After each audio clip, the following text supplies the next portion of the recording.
What's up, you freaks? Welcome back to The Highway with Kyle Shutt. It is so good to be back. This week we have Blood Incantation. The whole band decided to come on. They're an absolutely brutal death metal band, but they are showing another side of themselves and releasing a fucking rad ambient record called Timewave Zero. It's coming out soon. We're going to get to the bottom of it. As always, if you like what you hear on the program, hit that follow button, smash that subscribe tab, or fucking don't. You know, it helps out, but if you don't feel like doing that, I'm not going to hold it against you. But if you do want to go one step further, you can find us at patreon.com/thehighway. For a few bucks a month, you can help keep this show rolling and get yourself a shout out on the program like Johnny Luna. Thanks so much, Johnny, Brian, Jane, and Steve Barnes. Y'all made my fucking week by signing up for the Patreon. Everything helps. Thank you all so much for listening. And my special gear shout out this week, I wanted to give some love to Calton Cases. They are absolutely phenomenal, beautiful, indestructible cases for all your most delicate instruments. I made one for my Reverend Signature model, and I can run it over with my truck twice. And not only will it not affect the instrument at all, it won't even go out of tune. I love Calton Cases, and if you want to get you one, when you're checking out, enter the code SHUTT, that's SHUTT, for 10% off. All right, that's enough of the business. Have y'all ever wondered what happens when a death metal band makes an ambient record? I know I have. Let's do things my way. The Highway.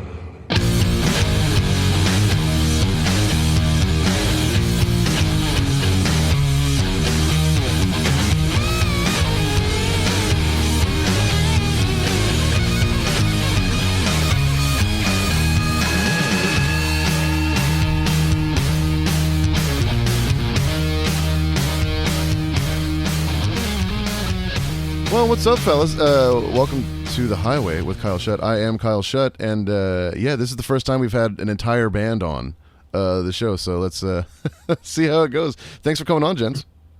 Yeah, no problem.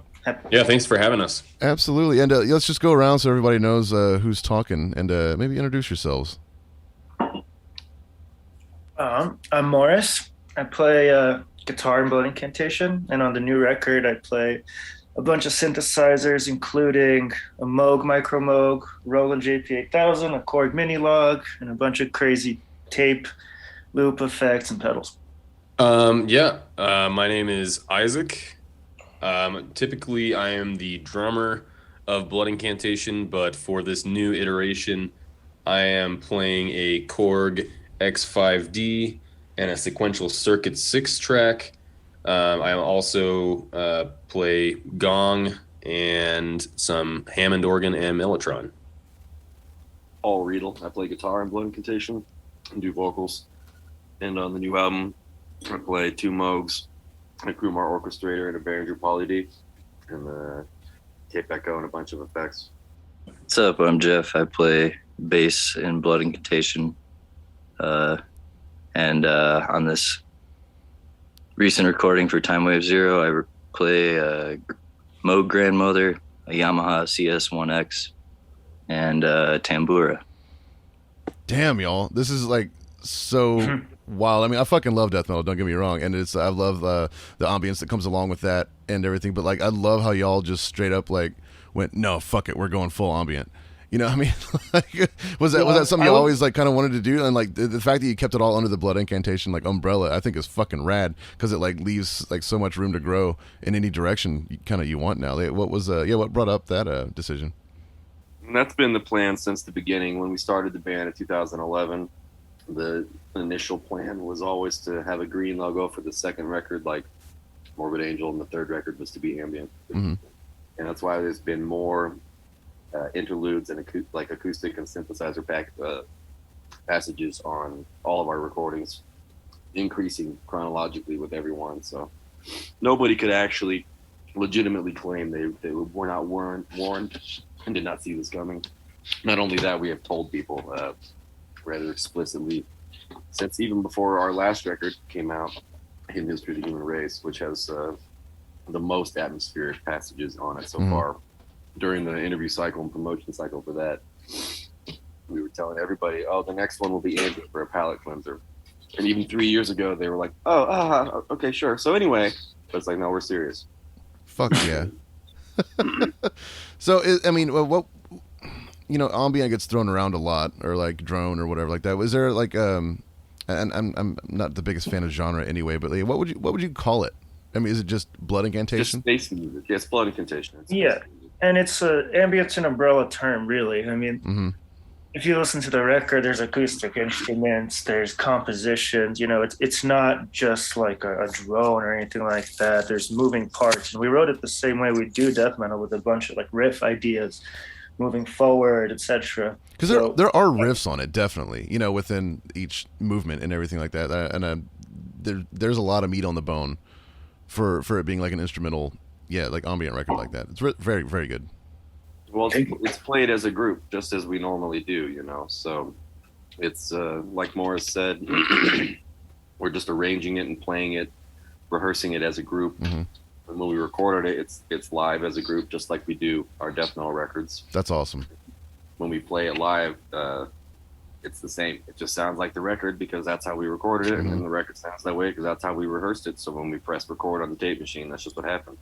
Are you going to tour like with this record, like as just this iteration, or are you going to like kind of mix it in? We will. We will at some point. Eventually. These shows on the 26th of February coming up here in Denver at the Gothic Theater, and hell yeah. We'll, we're trying to do planetariums, outdoor amphitheaters, museums, art galleries, special, non-typical places, places that a rock band or a metal band would not want to play. I love that.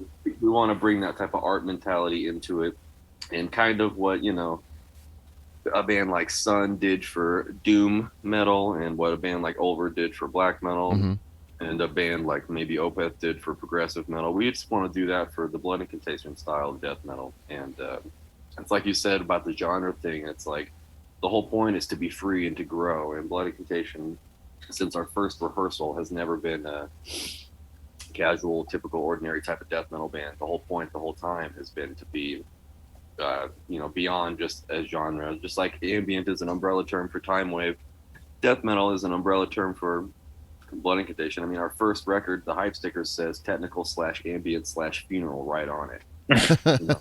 So what are people so confused? It's like they can't read and they don't pay attention, and they get mad you spoon fed them and they didn't notice. Well, that's kind of the way it's always been, though. I mean, like with people, they need to be told what to like. I'm sorry that sounds rude, but it's fucking true. And you have to just explicitly spell it out for them, and even then, they're just not going to get it. Yeah, even then, they're still don't listen. But to your point, Kyle. That you said earlier. We definitely felt like this was an important step for us to take before moving on to our future writing, because Hidden History was, this kind of monumental album for us to create and put out. And then we didn't really get a chance to tour it at all. So it was important for us to, still tour that album while also we can make this new, iteration of the band. And they can simultaneously exist. Otherwise, if we made another metal record, then it would basically erase the touring cycle for Hidden History at that point too. And like you said, it also allows us the chance to basically do whatever we want now. And it basically clears the slate of kind of like an era of the band. And now when we make metal music, I think, we all feel like we have ultimate, infinite potential to do whatever we want. Totally, because like it just seems like with especially this kind of aspect of it too, you could like open for yourselves. Like have like absolutely. an evening with, and it's like there will be an evening with sometime when we are big enough that you could have a dedicated stage show. Hell yeah. And an evening with Blood Incantation where we do a death metal set and then an ambient set, or maybe an ambient set and then a death metal set, but we could we can do both. And that's the thing, is that metal people are conditioned by corporate marketing the past 20 years or 30 years that if a metal band does something weird, it's over. I know all about that. Yeah. Yeah, exactly. There are people who are afraid of a band who can do both, because in the eyes of corporate media, you can't do both. You have to do one or the other. But Blood Incantation has never really been concerned with fitting into those boxes. So not only can we do both, we've now done both, and we're about to continue to do both. And when people come out, a band like Pink Floyd did 2 soundtracks in between metal and Dark Side. Nobody cared. They were like, "This is great." Those are some of my favorite records too. They are. They're some of the greatest. Absolutely. They're very good. And the reason that people don't look at that as weird is because to a casual Pink Floyd fan, they have no idea what Obscured by Clouds is. You know, they don't listen to more. They don't know because they don't listen to the radio because it's the same, you know, corporate marketing algorithm or whatever. And so we're just trying to be, as a band back in the 70s who was totally free. And, you know, a lot of those bands had corporate funding and they were on significant labels, you know, RCA, Philips, Capitol, and all that stuff. And I think it was, you know, I can't remember who said this. Maybe it was Frank Zappa or somebody, and I think he said something like, it was better back in those days because like the people that ran the labels weren't cool. They were just these cigar chewing, you know, just fat fucks that were just like, they would just throw money at anybody because they didn't even know if it was good or not. They're like, I don't know, just give them some money and they're selling records, fine, let them do whatever they want. And like it kind of turned into this thing where like now the people that work for the label look more like the people in the band. Exactly works, you know? And what they know works for the other popular band, and they'll be like, well, this happened on MySpace, so we have to keep doing it over and over. It's awful. You know? So, yeah, it's like the people that run record labels curate it. Mm-hmm. But, you know, getting back to people having to be told explicitly what things are, I'm just curious to what you guys think about this, because like what to you, like what makes death metal? Because there, you know, there's death, there's thrash, there's black metal, there's all this, and a lot of people get them all confused. You know, and I've had this conversation before with people, but like specifically, like what makes to y'all like death metal? In my mind, just a certain dark atmosphere in the riffs, a sinisterness, a deep atmosphere, a brutality that is, you know, beyond technical chops or aggressive playing. You know, you can have a very simple riff and have it be more sinister and crushing than someone playing a million notes an hour. Personally, I think most bands that play a million notes an hour, which even though our detractors might think we do, we certainly cannot play like those bands. And you know, they get caught up in playing too many notes too perfectly 100% of the time with the sweeps. Like, you know, everyone's like they're so tech, but it's like we're not sweeping. You know what I mean? We're sweeping up the fucking crowd every night on stage. That's about it, you know. Mm-hmm. But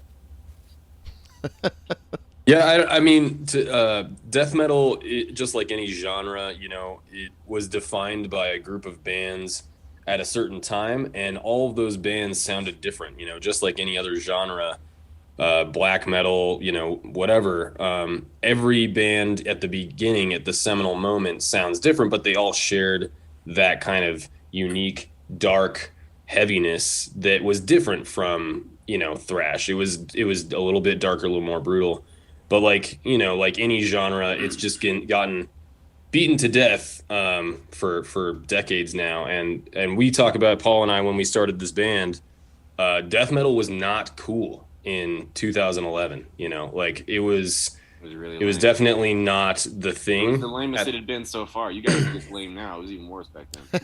Yeah, and like it was, you know, primarily the technical death metal or deathcore. That stuff was like, you know, reigned supreme in that area. And in metal in general, you know, it was a lot more about doom and black metal at the time, you know, and that's just because we were like in between the pizza thrash and post black metal thing. Yeah. The doom thing was like still getting steam, even though everyone thought it burned out in 2008, like the big amp guy doom thing with the beards. Morbid Angel released Elude. Yeah, it was terrible, man. You know what I mean? It was really dark, and the only cool bands were European. You had the Dead Con, Grave Miasma, Cruciamentum, Necros Christos. Repugnant a couple of years before that, but in America, honestly, in that time, the only cool death metal band in America was Anhedonist, who we were friends with, and our other band Spectral did a split with. And I remember when they were doing a tour in 2010, and it was, I think, their first U.S. tour, but I definitely remember being like, this is it. This is the first actually sick, real underground, legit death metal band in America in years. This band is. And they were doing really good. They played Chaos and Chaos and MDF in the same run. Played a bunch of nice fests. They recorded an album. They had a killer demo. You know, there was not, as it is today in 2022, 500 Instagram death metal bands in every city. You know what I mean? There was no Bandcamp metal resurgence type of thing. It was like if you didn't put out a tape and go on tour, nobody listened to your band. Mm-hmm. You know, so that's what we were doing in our other bands, which were either black metal or doom metal or whatnot. And when Isaac and I first met, we were like, oh, not only do we like these mutual styles, but also we like, shit like Disincarnate and every Gorguts record, every Death record, almost every Morbid Angel record. Yeah, all of the weirder stuff that was not cool. Nobody, when Jeff and I's old band did some dates with Stargazer in 2013, and those are certainly some of the least attended shows we've ever played, and nobody cared about that shit. You know what I mean? And then, it was just not.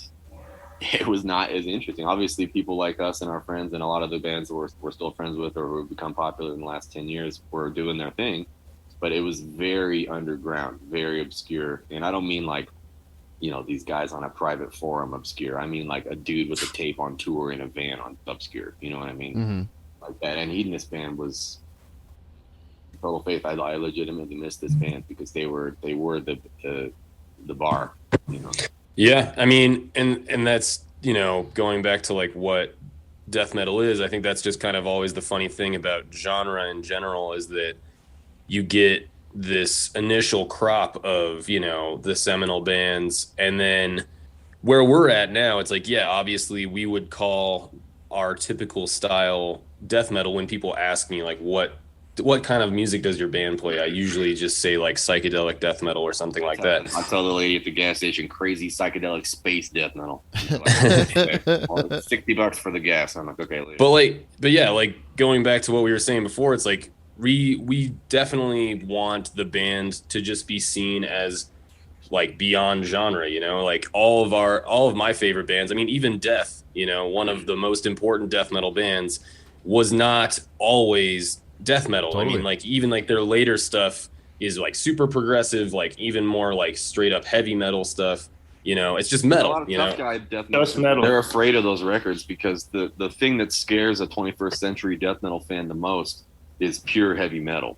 And so a record like Sound of Perseverance, which is like the ultimate speed metal record of the 90s, after Painkiller, which is another thing that people who are too cool at the local bar on the internet that Tuesday night, they didn't like until it was popular again a few years ago. Mm-hmm. But every death record pushes the entire genre. It's not just a death metal sound being pushed. It's literally extreme music as a whole. It's heavy metal, speed metal, thrash metal. It has so much melody and dynamics in it. And a lot of people are afraid of that because, they like the neon Mortician logo shirts and the Dum Dum riffs and whatnot. And they think that that's cool because it's been done even more times than every other death metal riff has already been done. But a band like Death and a band like Gorguts, they never stopped pushing themselves as musicians, as artists, as lyricists, as the whole concept. And the bands that kind of stayed safe, which are now very popular as far as like HM2 style, Swedish style, Death and Roll, whatever, HM2 clones things, which was very popular at the time when Blood Incantation started, a lot of HM2 stuff, but not like in a sick way. These guys aren't playing like, Crematory or Gorment or Eternal Darkness or this like fascinating, grotesque Flyers and Weight style early at the Gates death metal. They're just playing the softest, safest, like 1995 Entombed death metal, which is totally not what we were doing, Mm-hmm. And so even when death metal was as uncool as it could be back then, we still were like, there's all these interesting quote unquote non-metal or non-death metal things like bands like Superation or like Kathia Flame. This band absorbed from Spain. A lot of these bands only have demos, maybe a great 7-inch, maybe a mini LP, maybe one album. A lot of really cult one albums, and these bands turn extremely weird. And we just want to find the balance of a band that is extremely weird but retains the brutality and the interestingness of actual death metal. Because you gotta stick out from the crowd. Because like especially like there's nothing that I think is more boring than like a death metal festival where it's like 18 bands in a row that sound exactly the fucking same. And we get shoved on. There's way too many of those. Like the only band with clean guitars on half the fest we play. That's what I was thinking. Like, and that's a good thing. So many gear issues with that stuff, man. It's crazy. But like, yeah, with the Sword, we'd get like thrown on these like death metal festivals, and then we sound like fucking Crosby, Stills, and Nash, up there and shit. But like, y'all, I could see that. Like, we end up being that band because we have like a couple clean guitar parts, and we've played like these goat metal war festivals. You know, where it's just like, yeah, we're the only band that even has a melody, you know, and so then we're a band that doesn't talk to people like a Cookie Monster cartoon seriously. show between songs, you know, or wear face capes or any don't wear like the makeup or any of that stuff. shit. Dude, we've played so many fests where we're the only band not wearing a cape. It's amazing. Like that's why I love like Carcass is one of my favorite death metal bands too, because like when you see them live, like they have a fucking sense of humor about it, you know, and like they're just like making fun of the crowd almost. Yeah, it's like they don't. It's also a British thing. That is like true. part of their attitude. But like, they don't talk to the crowd like fucking pro wrestlers or you know anything like Yeah. So incidentally, the pro wrestling thing is exactly what is plaguing the 2022 death metal world, because you know this whole idea of like the pro wrestling like gas station sunglasses, the pit viper thing, this trend of like, oh, we're only cavemen, we only eat raw meat and only play dumb riffs. It's like you're just as fake as the wrestling you're inspired by for your aesthetic. You know what I mean? It's a corporate fucking cheese fest made for the lowest common denominator to eat up. And it's like, tell me that doesn't describe death metal in 2020 or 2022. You know what I mean? So Honestly, wrestling is more interesting than that type of death metal. sure is, dude. And, you know, I was never into that stuff as in the 90s. You know, those kids were always weird at my school, and I was like, that shit's fake, man. And now they all grow up and they play death metal that I think is fake. So it's kind of full circle. I mean, really good you point. know, going back to what you said too, you know, that we've been on tour, and not to say that like we hate on every single death metal band or whatever. You know, I'm not here to say anything like death metal band. But here's the thing: when you're in a death metal band and then you go on tour and you play with other death metal bands, and then every fest you play is a death metal fest, and then everyone thinks, oh, well, this band is a death metal band, so therefore every single thing that they should do needs to be death metal. And it's like, in a way, maybe, you know, I mean, subconsciously, maybe this ambient album is our way of being like, no, stop. Like, yeah, we're not the same. We're not the same. And also, like, we've, in the last couple of years, started doing this thing where in between whatever band before us and us, we play ambient music that we've made. Now, it's not from the album, but we've, you know, it's been different each time. Well, there's two different iterations of it. Insinuating that we have made ambient music that wasn't our upcoming ambient album? I have insinuated that, yes. But what will so they do when they find this information? We've started doing that because we got sick of hearing. I mean, sometimes it's not even death metal. Sometimes someone will play like Immure or like freaking metalcore stuff in between bands, and they play it louder on the house system than the bands are playing on the stage. I hate that shit. Yeah, griping about the and it's like we've been punished by metal for 4 weeks. You know what I'm saying? Our ears are tired. We don't want to hear that stuff. You know what I mean? Like in between bands, and also it's like I think some of these venues, they're like afraid of like calm, you know, because they're like, oh, people aren't going to go drink the beer. It's like, dude, no one cares about what's on the PA when they're going to get the beer in between the bands. I've never gone to a single show in my entire life. I'm almost 35 years old. Never gone to a single show in my entire life where I was like, wow, this house sound system was really playing the jams. It's really making me enjoy the show a lot more. I've never once experienced that sensation. Man, well, yeah, that is so funny to think about, because we used to get that shit all the time. Like before we would bring out our own sound crew and shit like that, every bar was just like, "Oh, the Sword's here, shit. I guess we should put on some Black Sabbath." And I got to the point where I was like, "If I fucking hear Black Sabbath one more time, I'm gonna slam my head in the door." And so we ended up listening to just like a lot of like French pop and like weird dance music and like hip hop and shit like that. And like, if you want to fucking get a crowd, it makes whatever band is going to play stand out more if the sound system isn't just pumping out the same shit the whole time. Yeah, for real. But it's also I feel like the States, like, people are a little more eclectic with their music taste, but like if you like play a metal show in Europe, like people just want to hear metal. Like if you like put on is a certain truth, because I think metal over there is more valued as an economic contributor. And you know, a band can be professional metal, being totally local. You know what I mean? Like nobody would ever know about this band outside of whatever region they're locally popular in. Totally. And you get a government grant to go on tour. They're reimbursed, 200,000 kroner by the government because they got their tour canceled from coronavirus.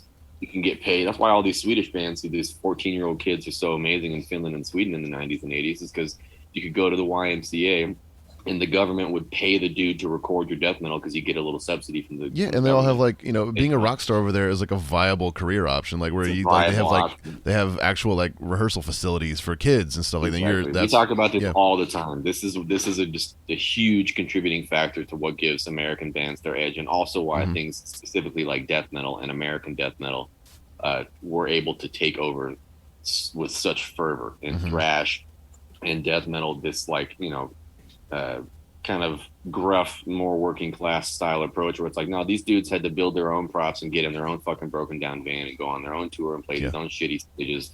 There was no backstage catering. There's no showers at the venue. You know, getting a nightliner in America is like getting $1 million home. It's a huge for real gap. Yeah, I can't even imagine what that feels like. What is available for you as a metal band in America, even if you are, let's say, a successful or relatively successful metal band, it's a gulf of difference. And in Europe, there's, you know, the biggest festivals in the world for this stuff. And to be fair, a lot of those dudes, like, you know, if we went, you know, when we play Wacken, we're going to play death metal. We don't want, you know, it would be fun to play ambient too because we like to have that sense of humor, but it would be amazing to play pure metal to people who are there to only see pure metal. So there is both sides of the coin as far as a crowd that only wants to see it.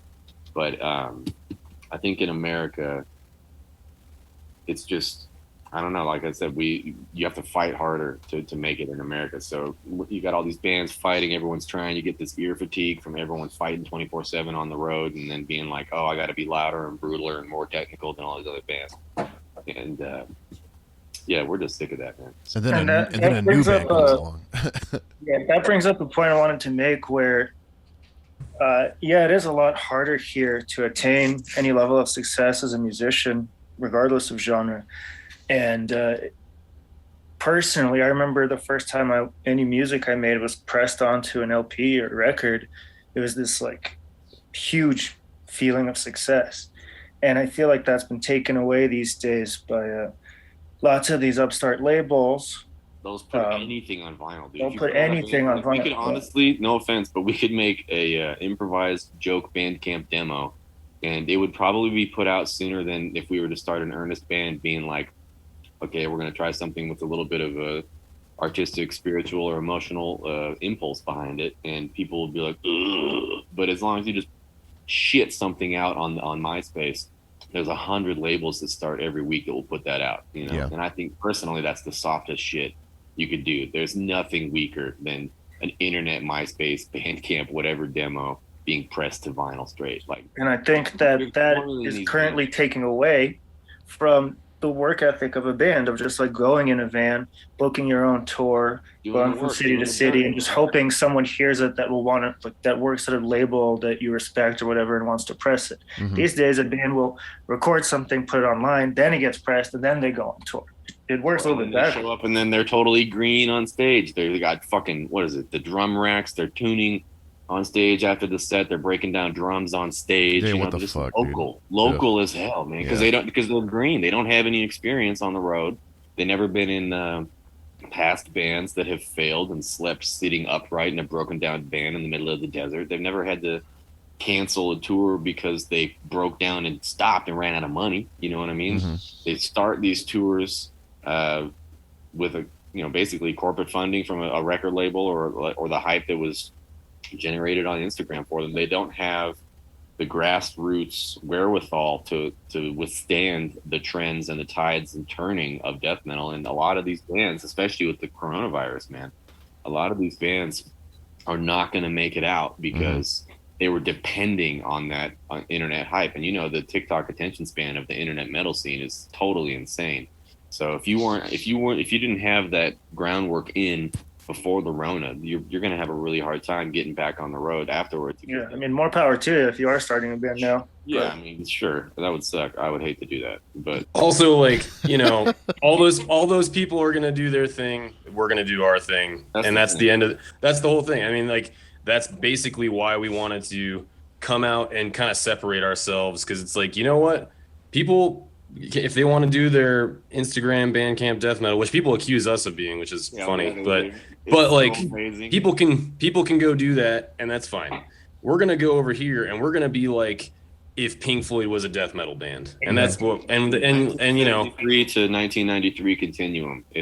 amazing. Yeah, Kyle, like what you said, it's just like, separate yourself from the pack, like even back in the 90s, there were so many different death metal bands, and some of them were not good, and some of them were really good. And that's just kind of how it is throughout history. It's like they all say around 93 and 94 is when the tipping point occurred, and then it became actually more bands that were bad cluttering the market. And the real kings, very few of them made it through. A lot of them either just stopped and kind of went AWOL for a while, bands like Gorguts. And some bands, bands like Autopsy just quit because, they were on tour and every band they played with sucked. And everyone was like, well, why don't you guys play more like Entombed's new Wolverine Blues? Or why don't you guys play this like Slam, or whatever? And then all the stuff that was happening in the late 90s, early 2000s, there's probably 20 legendary, incredible 10 out of 10 albums from of death metal from 1997 to 2003, maybe 30. They are out there, and most of them are bands like Immolation or Gorguts that really made it happen. But most of the shit from then was bands like Death or Opeth that were really pushing it, and they were trying to take it up because it had been oversaturated. And I think right now we're seeing the same cyclic oversaturation, which is a result of timing, the excitement, the flavor of the week and whatnot for these whims of the trends, which we directly benefit from. Not gonna lie, absolutely. When you go play death metal at a show and people are there to only see death metal, they have a good time. We have a good time. Everybody goes home. It's great. The memification of our band also has been huge. I see it as this like joke, and I think it's funny, but it certainly helps push the band. And, the best part about that is that we're not like making that happen on purpose. It just became a thing. So Instagram definitely plays a role in all this in terms of like, obviously how people consume media, but also how they listen to music, consume art. I mean, we're on a podcast right now. But, the thing we talk about this all the time is that all of us in all of our bands before Blood Incantation, we've all been touring since the early 2000s, and putting out records and tapes is a priority. Trying to record on analog tape is a priority. Trying to play, underground real shit as the whole thing. We were never into, the deathcore and the post-hardcore, the screamo, none of that shit. And a lot of that stuff people get into what they think is technical death metal by way of things like deathcore and metalcore, but that's not right. That's not correct. But if that's what you got into to get to the real stuff, whatever, shit, sure. But, a lot of people think that stuff is the real shit. And so anyway, the bands that are raised on the internet, if the internet disappeared tomorrow, they would not be able to go on tour. They would not be able to book their own thing. They don't have their own network of contacts. But the benefit of us having been in bands for 20 years that are metal bands is the whole internet could disappear right now. And it would be just like when MySpace went away and all of our bands kept being on tour. It doesn't contribute actually to what we're doing. It benefits us. It's an afterthought. It's like, okay, cool. Yeah, sure. Thanks, internet. But if it went away, we would still be able to go on tour. We'd still be putting out our own records with screen printed covers and etchings on the B side. Still be putting out tapes, still be putting out an ambient record. We'd just be doing what we're here to do, because that's, like Isaac said, that's what we've been doing since we started the band, is always to try to be an outlier band, do outsider stuff, and just be different and interesting to ourselves, because so much stuff is not different or interesting to us. So we're like, okay. Yeah, that's refreshing to hear, man, because like it's just I wish more people were willing to take chances like that. Timewave Zero too is just it's a beautiful record, even among like ambient shit. It really stands out. You've heard the record? I think I've been listening to it this week. It's actually fucking freezing in Texas right now, and all the roads are unsafe and everything's just like iced over, and it's been rad to like listen to it driving around, just like this evil sounding fucking soundtrack to our snowpocalypse that we have going on right now. But it is a soundtrack to the apocalypse, a slow motion apocalypse. I love it. And do you guys do you feel like playing a track off of it? Yeah, sure. Do you have a favorite one? I mean, it's only 2 tracks. Well, I listened to like the Holics link that John sent me, so it was just I would just listen to the whole thing at once. That's kind of how we enjoy it. We intend, the one side is more droning and a little deeper, and the other side is more dynamic and atmospheric and active. That's kind of in line with the 70s prog tradition, where you got the hits or the active tracks on one side and then a big suite on the other side. But honestly, I think the full effect of like the second song is more powerful after you had to be submerged through the first song. So I don't really like the skip around necessarily, because they, the second one goes places that the first one only implied. And so once you get through the first one, the second one opens up. But yeah, if you wanted to play the first song, I mean, then that would what we're gonna say here. Then that would give kind of the introduction. It is 21 minutes or whatever. Totally. Maybe we can just do a sampling of it so everybody knows what to expect or something like that. But thanks so much for coming on, fellas. And thanks for coming on as a full band. This is rad, and we're gonna try to do this more often because God, the more the merrier. And really hope to see you guys do this live too, because that would just be the icing on the cake to see this at a planetarium or something like that. Just get stoned out of your mind. We're gonna try to do the planetarium for the release show, but with all the limitations and the capacity, they're already limited capacity events. A couple hundred people. So when they're at least the ones here we were talking to, they're not going to do any more concerts until they can return to full capacity. So we just want to be able to make sure as many people can see it as possible. That's why the release show is at an old theater called the Gothic here in Denver. I love the Gothic. We're going to be there pretty soon, actually. If you guys want to come out, I think we're playing there the 8th of March. Oh, cool. Something like that. March? Yeah. Oh, that's my birthday. It's us and Zombie. Yeah. Yeah. Right. That's March 9th. on the same night as the Immolation show. And is it the 8th? I don't know. There's like 4 shows right around then. We were gonna try. Yeah, to get so both of them at the same that time. Igor show is now postponed actually. So Oh really? Okay. Bummer. Well, then let's go to the Zombies and Sword Show. yeah, we could go to that and then tell try to Zombie hit. that the BI Ambient Zombie Tour is not only imminent, it is cosmically required for the benefit of the human race. Everybody That's a cool package, man. We in a planetarium. Everybody wants to see it. So hell yeah. Well, again, thanks, fellas. I'm really looking forward to seeing how the public, takes this album. And thanks for talking about it, because, like you said, we got to beat people over the head sometimes with the facts. We're just cosmic music for cosmic people, man. It's just space music. If you don't like space music, keep on trucking. Next record's going to be even more brutal than Hidden History. So, fuck yeah.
Thanks for tuning in to The Highway with Kyle Shutt. Be sure to like, follow, and subscribe if you want to keep up with the latest episodes. And don't forget to check out the Highway with Kyle Shutt playlist on Spotify to keep up with all the rad tunes that we play on the program. And if you need some new gear in your life, don't forget to check out Reverend Guitars, Railhammer Pickups, Idiot Box Effects, and Ray Decker Cables. Stay high, everybody. We'll see you next week.